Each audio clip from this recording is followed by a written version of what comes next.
Ever since I moved into this old cottage 10 years ago, I've been grappling with condensation and mould in the cold winter months. So in today's video, I'm going to tell you what causes it, what steps you can put in place to tackle it, and what steps I've taken and how effective those have been through some pretty exhaustive research I've been carrying out over the last 2 years. The aim of this video is to demystify this difficult subject so that I can help you tackle the problems you've got in your own home.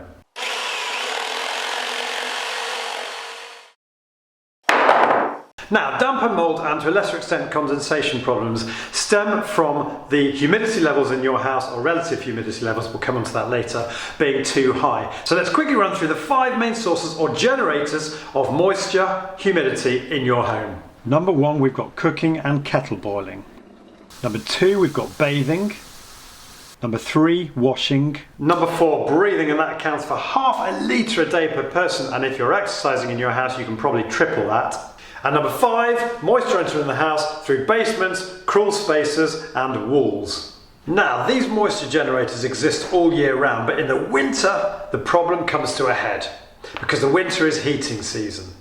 We close our windows and we reduce ventilation and circulation of the air in our home to keep out the cold. At the same time, rain and melting snow can increase the moisture entering our home through the crawl spaces, basements and walls, as I mentioned just now. As less moisture leaves the house, the humidity levels start to rise. At the same time, you get condensation because parts of the house that are in direct contact with the cold air outside are cooler than the air inside, and an example of that is single glazed windows and uninsulated walls. The temperature difference combined with the warm, moist air can cause condensation on those surfaces. So what happens if you fail to manage that increased moisture during the winter months? Well, for a start, all that wetness will attract mould growth and moisture stains. And in the worst case, as you can see here, the fabric of your house, particularly plasterboard, will start to rot. Unsurprisingly, it can also have an adverse impact on our health as we need normal humidity to feel comfortable. Too much moisture can cause allergies and asthmatic conditions. Dust mites, for example, thrive at 23 to 27 degrees, or a relative humidity of 70 to 80%, but actually stop growing and die out at humidities of less than 60%. And mould loves humid conditions. At a relative humidity of 80%, mould will grow 50% of the time. And mould spores can contribute to asthma in children and cause allergies. And finally, excessive moisture has an impact on electronics as well. It can corrode contacts and cause short circuits, as I found out to my cost when I left my dad's Olympus OM1 camera in my damp basement.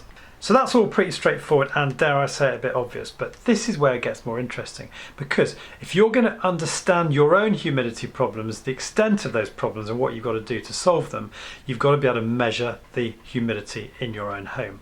And point 2, you've got to understand a little bit more about the science behind it. So a year ago when I started researching for this video, I bought this hygrometer. This gives me the ability to measure indoor temperature but also humidity in both Celsius and Fahrenheit. More recently, to catch as much data as possible, I bought this additional hygrometer. This is a wireless indoor and outdoor humidity and temperature monitor. It comes with an additional sensor which has given me the ability not only to set up another internal temperature point, but also to monitor the outdoor temperature and relative humidity. These things are cheap and an absolutely essential purchase if you're going to tackle the problems you've got in your house. I'm showing you eBay prices here. I bought mine from Amazon, but for some reason they're currently unavailable on the Amazon website. And why have you got to measure relative humidity? Well, because anything below 30% is too dry, as indeed you find sometimes outside during the winter, because you can get chapped lips, dry skin and itchy eyes. You want your house to have a relative humidity of between 40 and 60%. Anything over 60% can lead to the mould, damp and condensation problems we've just discussed. And a quick glance at the hygrometer shows you what the relative humidity levels are in your house at any given moment. But why do I keep talking about relative humidity rather than just humidity? Well, put simply, you can't just talk about humidity in isolation because the temperature of the air affects the amount of moisture the air can hold. Vapor pressure also comes into it, but we won't worry too much about that in today's video. So relative humidity is the amount of moisture in the air relative to the amount of moisture that air can hold, influenced by its temperature. In short, the warmer the air, the higher its capacity to hold moisture, and that's really important because when you go out and buy your hygrometer and turn the heating on, you'll actually find the relative humidity level in your house drops. Now, that doesn't mean the moisture content in your air has dropped, far from it. What that means is that capacity of the air to hold moisture has gone up. So if anything, you're just masking the problem that already exists. And here are a few examples to illustrate the point. A drop in temperature of 10 degrees Celsius halves the amount of moisture that the air can hold. Now, 100% relative humidity is also called the dew point, and you'll see here from this graph I pulled off Wikipedia the amount of water in air at 100% relative humidity across a range of temperatures. A link to this and everything else I've referred to in this video will be in the description below the video. So why is he boring us about relative humidity, I hear you ask? Well, I'll tell you why. It's really important to understand relative humidity if you can get to the bottom of why you're getting condensation on your windows. And here's why. Condensation forms when airborne water vapour comes in contact with a surface which is colder than the dew point. And by that surface, we're typically talking here about single glazed windows. And what happens is that surface cools the air immediately next to the window itself. And as we now know, when you cool air, it can't hold as much moisture. So the net result is the relative humidity in that little area of air next to the window goes up.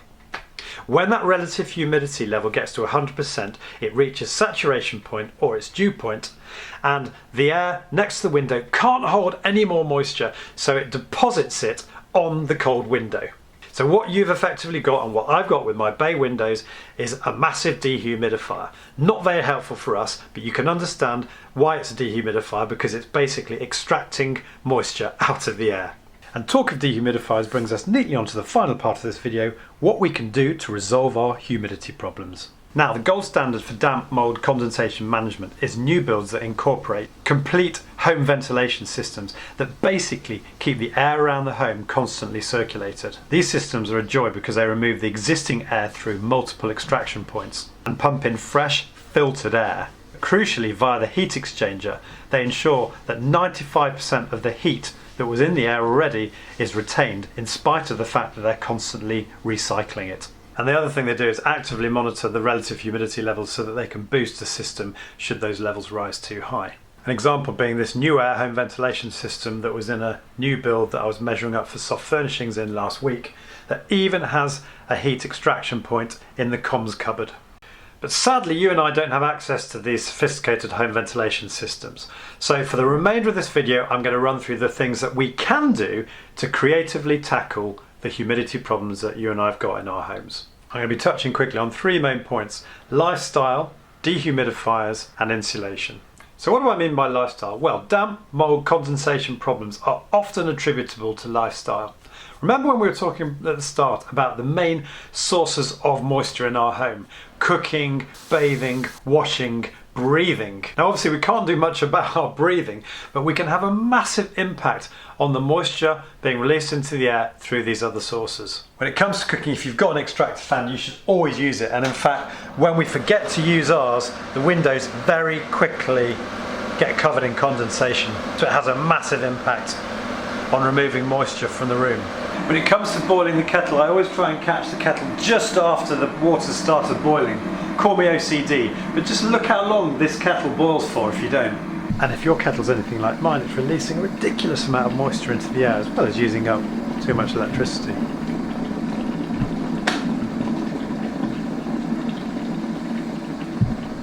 And when I've used the kettle, I typically put a bit of cold water in so that it doesn't sit there steaming for the next 10 minutes.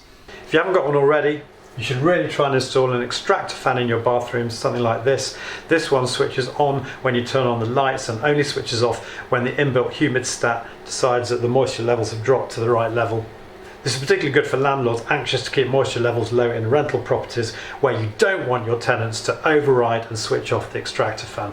The next two bathroom moisture management points are really important, but sadly something that landlords cannot have any control over their tenants on. In our house we have a strict rule of opening the window when we have a shower, which is mostly complied with. My daughter's getting a bit slack on it, and you can see from this clip just how much moisture escapes through the window during showering.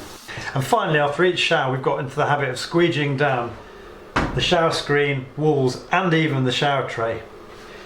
Fundamentally, this is great if you live in a hard water area to prevent limescale on your glass, but also it removes an incredible amount of moisture. As an experiment this morning, I used our DIYte window vac to do exactly this, and this is how much moisture was removed.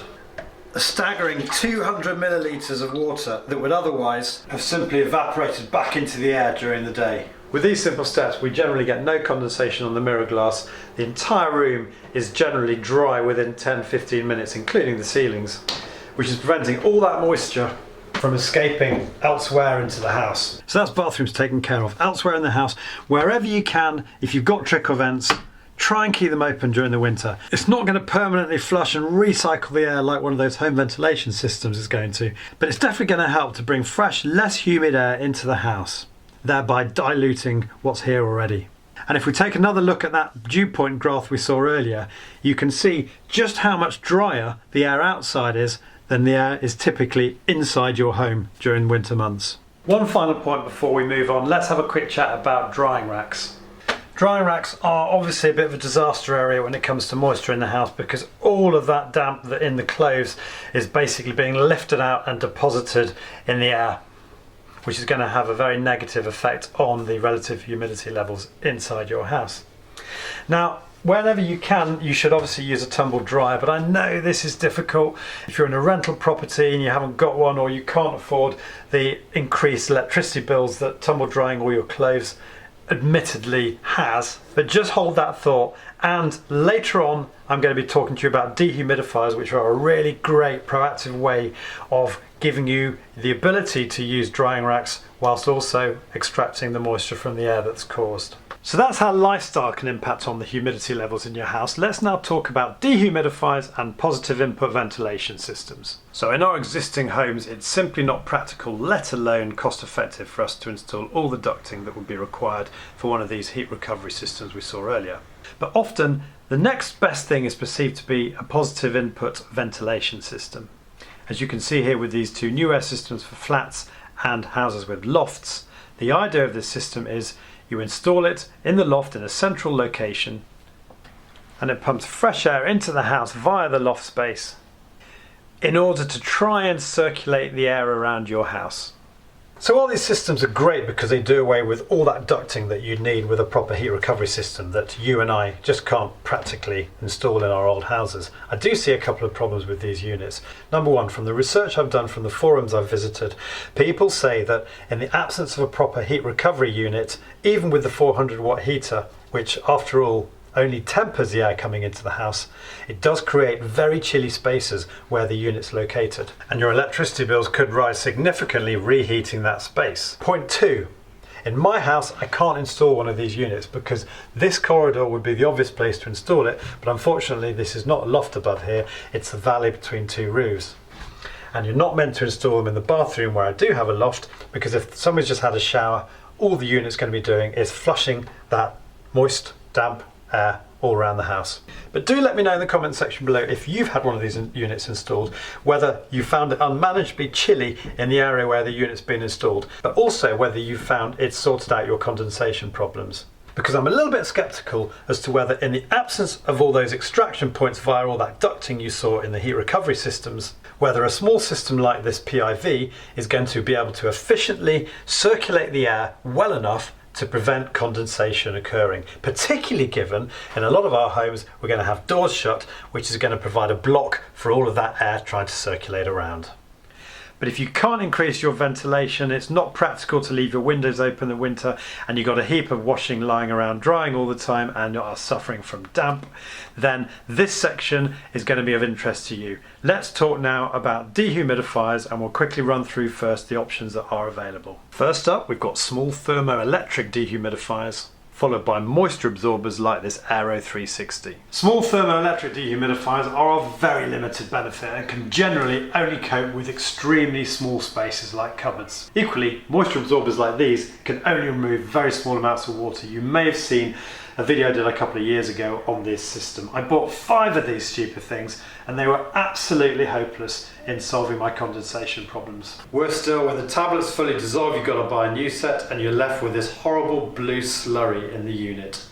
So these units are about as practical as a chocolate teapot, But all is not lost. There was some positivity out of me buying these, because on the back of the video I did, I got contacted by eBack a year ago to ask me if I was interested in trying out one of their dehumidifiers. So if you're now thinking about buying a dehumidifier, you've basically got two options. You can either buy a Desiccant dehumidifier or you can buy a compressor. You're going to have to decide whether a compressor or Desiccant is most appropriate for your situation.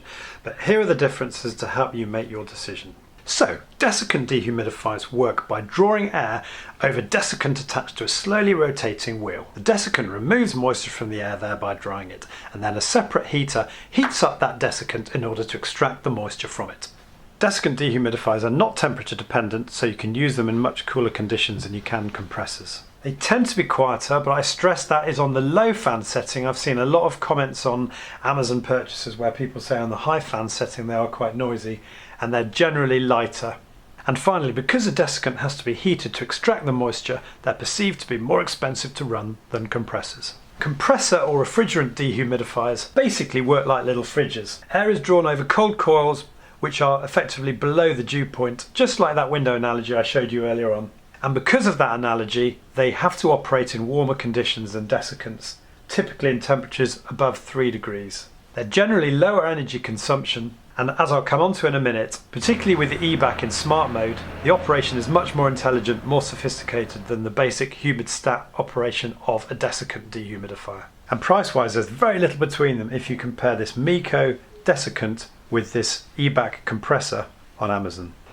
Now, which dehumidifier you go for is a tricky decision, but one which you need to get right, because if you don't, you'll end up either not solving the problem or you'll end up having much higher electricity bills. I've got to confess, I only have experience with a compressor dehumidifier, which I'll come on to in a minute. And I used to think desiccants were more for sort of disaster, flood relief, that sort of thing, where you've got high volumes of water to remove when cost isn't really an issue. But the Meco that I showed you a minute ago has had pretty good reviews. And clearly, if you're operating this machine in very low temperatures, unheated buildings like garages for example, then the Desiccant dehumidifier is the one for you because it's not temperature dependent. The only issue I've got though is that Desiccant dehumidifiers, like the Meco, tend to have a very basic humid stat system. In short, you set the system to a fixed relative humidity value, whether it's 40-50%. And then the dehumidifier has to try and reduce the relative humidity to that level. Clearly, like your bathroom extractor, humid stat, if you set it too high, it never switches on. If you set it too low, then it never switches off. What concerns me is that dehumidifiers need to respond to both indoor and outdoor conditions in order to reach optimum operation. Optimum relative humidity varies from day to day and even during the day. And every house will have its own optimum humidity level. If you've got, for example, a Desiccant dehumidifier set to too low an RH level, then the danger is it'll start pulling moisture out of furniture, walls, windows, floors, and obviously that is both unnecessary and costly on your bills. So when you're doing your research, be wary of review sites like which rate dehumidifiers according to how much water they extract, rather than actually getting a handle on controlling the humidity in your home. The eBack that I've been trialling for the last year or so has a smart control system, and the idea is when you first set the unit up, it runs in smart control mode for 24 to 48 hours, basically monitoring humidity and taking data for that first period. It then switches on and off automatically at the most economical times to keep the humidity at the correct level. If you want to increase airflow, you can run it in the max mode, and in this mode you can set different time periods between 2, 4 and 8 hours before it reverts back to the smart mode again. There's also a laundry mode, which again can be set for a certain amount of time. Remember, we were talking about laundry earlier on. If you've got a room that's difficult to ventilate, where you've got all your laundry hanging, stick this machine on laundry mode and it will suck all the water out of that laundry, preventing it from circulating elsewhere around the house. You can change the fan speed, and you can also simply run the unit in air purifying mode.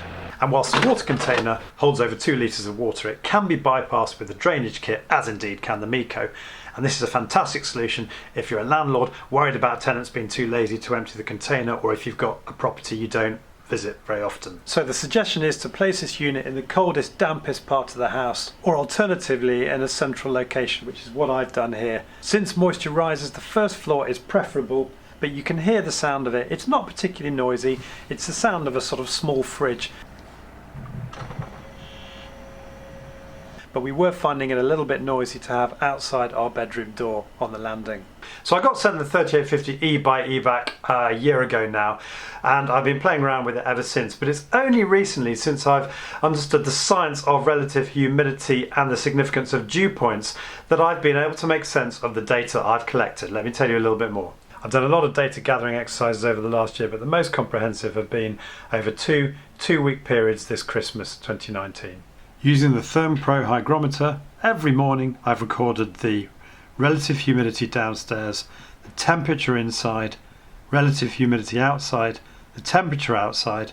I've sucked all the condensation off the windows using the Karcher vac and carefully measured what's left in the reservoir. And I've emptied the eBac unit every morning, again measuring the water extracted.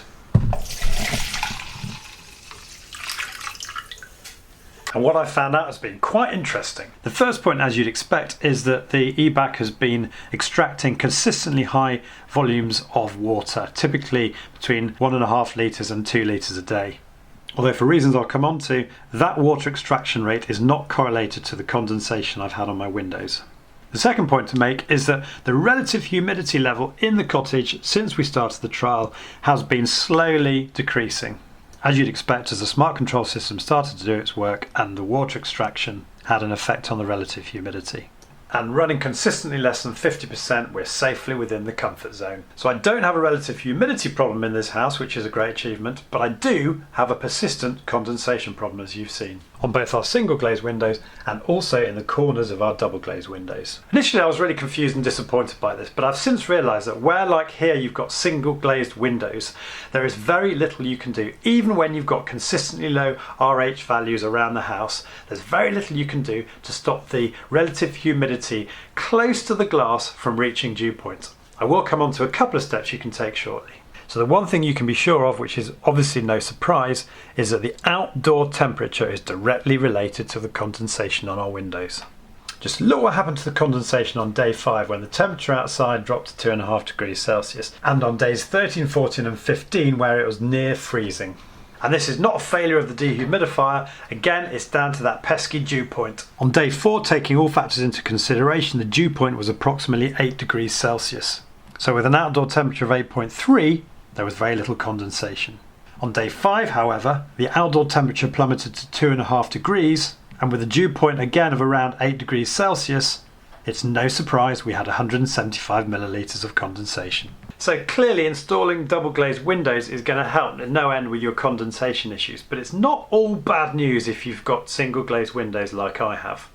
It dawned on me during this trial that the whole reason why heat exchange systems, PIVs, are so good is because they thrive on circulating the air around your home. And of course, when you go to bed at night and shut your curtains, you're denying any circulation in that space between the curtains and the window. So of course, even with plenty of heating in the house and low relative humidity levels like I've got, we're not giving our windows any chance to stay free of condensation with the curtains shut. Because what we're doing is we're denying the chance for that drier, warmer air to keep flushing over the window surface to prevent the relative humidity rising to dew point. And to illustrate this, on a couple of evenings, like for example day 15 of the trial, I left the curtains open and the effect was dramatic. Condensation plummeted from 210 millilitres to 0 overnight.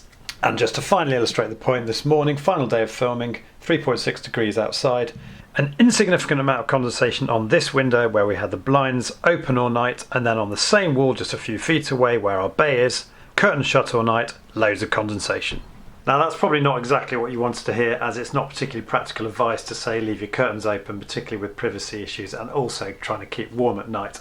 But I hope that gives you a bit more of an insight into why the condensation is forming, so that it gives you some ideas and maybe a bit of a strategy as to how you can fix your problems. So what about the second 2-week trial when I had this eBac dehumidifier switched off? And weirdly, the relative humidity levels stayed stubbornly low, as did a lot of the other data. The honest answer is I don't know why this should be the case, but I think in conclusion I've got a pretty well ventilated house with leaking windows, but also the lifestyle measures that we put in place as described earlier on in the video to keep condensation, to keep moisture down.